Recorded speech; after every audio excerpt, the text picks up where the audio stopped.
Hey everyone, welcome back. Today's lesson is lesson 112 and it's finding the least common multiple of two numbers. Really, you can find the least common multiple of unlimited numbers, but we're going to start here with finding the least common multiple of two of them.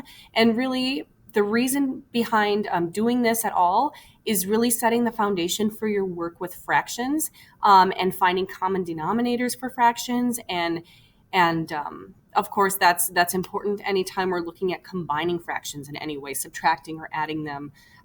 So this is a really important skill.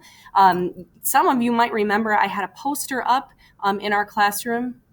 Actually, I'm looking at it. It's just right over there. That said, it was a poster combined. The bottom of it says least common multiple. The top says greatest common factor. So we have GCF, LCM. Those get really confusing really fast. But today we're just zoning in right on least common multiple. I'm actually just going to write this really quick. I'm going to get my pen.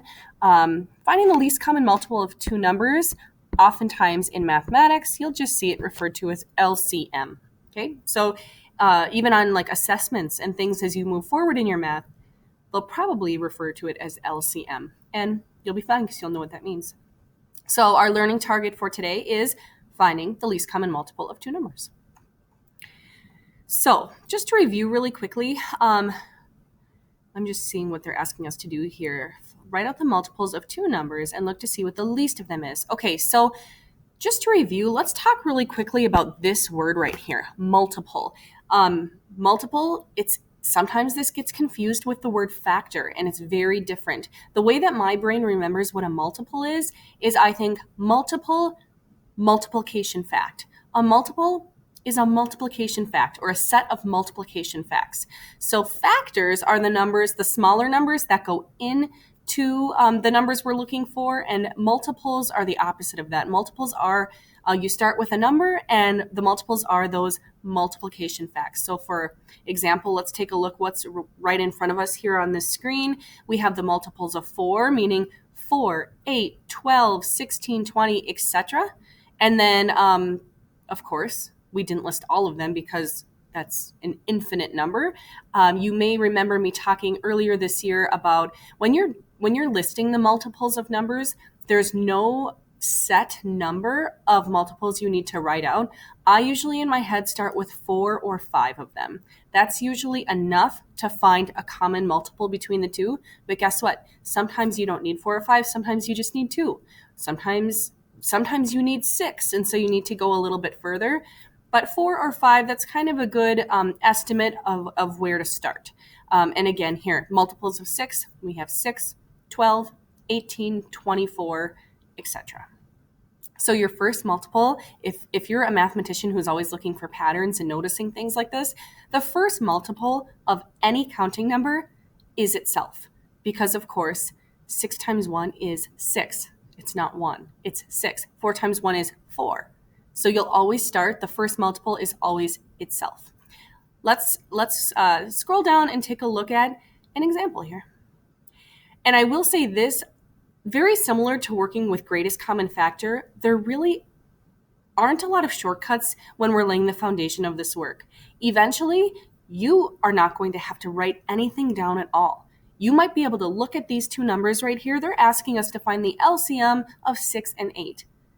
There's a chance that there are some of you right now who are looking at 6 and 8, and you already have an idea of what the least common multiple is. Or even this would be a start, looking at those two numbers and deciding what is a multiple of them.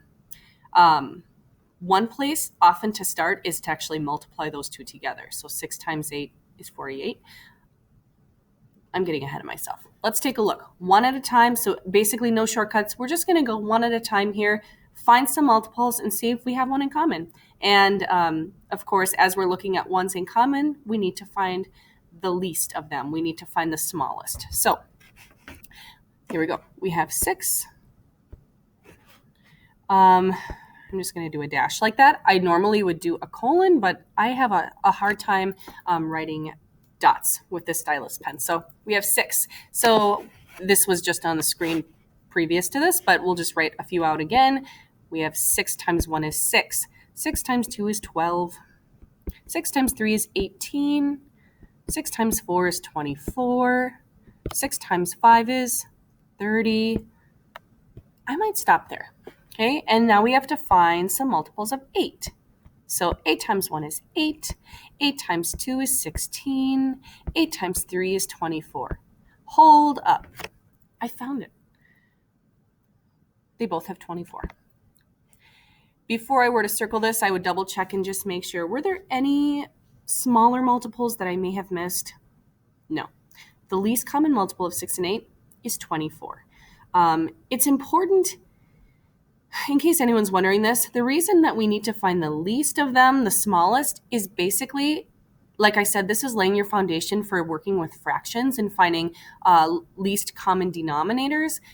And the reason for doing least is basically to simplify your math. So the smaller denominator you have, the less complex your math is going to have to be. The smaller the numbers are going to be that you're going to need to multiply. And I've said this 100 times, but math is hard enough. You need to be looking for these shortcuts and make things as efficient and simple for you where you can. Oh my goodness, you know what? I think that was our only example for today. Pretty sure. Yeah, it is.